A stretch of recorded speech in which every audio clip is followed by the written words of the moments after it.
Your marriage doesn't come with seatbelts and airbags. You have to install them yourself.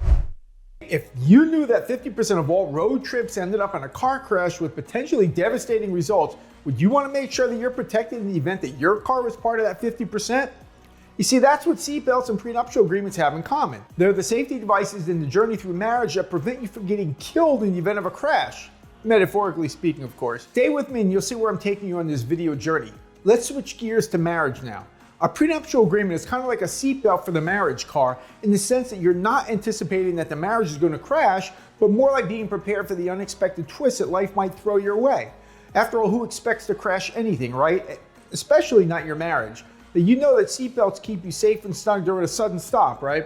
Well, prenup is there to make sure you're both covered when it comes to the financial stuff in your marriage in the event that that comes to an end. It locks in how you're going to handle things like money and debts if things go haywire. And just like seatbelts allow you to move around freely in the car, a good prenup doesn't tie you down either. It lets you do your thing and enjoy life with your spouse while making sure that the money stuff is clear and safe. So for most people, a prenup is like a roadmap that says, look, if we decide to take different routes in life at some point, here's how we'll split things. It's not about planning to bail out on the journey. It's about making sure both of your desires are respected because they're discussed in advance before the trip when the engine's cool, rather than trying to figure it all out when the marriage temperature is so overheated that steam is coming out of your ears.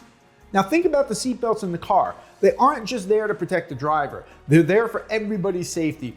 Same thing with a prenup. You both get in on it. It's like saying, look, let's figure out the money stuff together in advance before we get into this car so we can make sure that we're on the same page.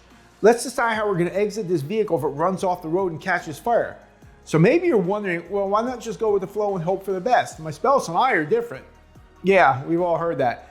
And you know what? You could try that. And I can tell you from many years of experience as a divorce attorney that if your marriage runs off the road, you'll end up wishing you had that prenup to keep you from getting completely thrown from the vehicle and run over. I've never had anyone who got divorced without a prenup agreement say, I am so glad I didn't have one.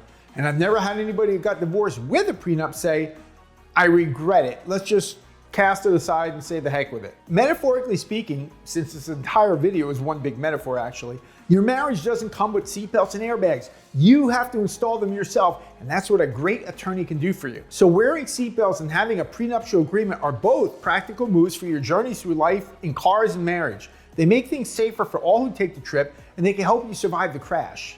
Hey, thanks for watching this video. I hope you found it helpful. Be sure to click subscribe, like, follow, whatever is appropriate for the platform you're watching it on, and turn on the alerts so you'll get notified when we post our newest videos. And please share these videos with people you care about who need to see this information.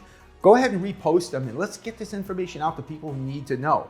Also, leave us some comments. Let me know if you have any questions or suggestions for other topics, and let me know your thoughts. I really want to hear what you have to say. Just keep it polite, okay? Remember to join our Facebook page at Georgia Divorce and Custody and join the discussion. And as always, I look forward to seeing you on the next video.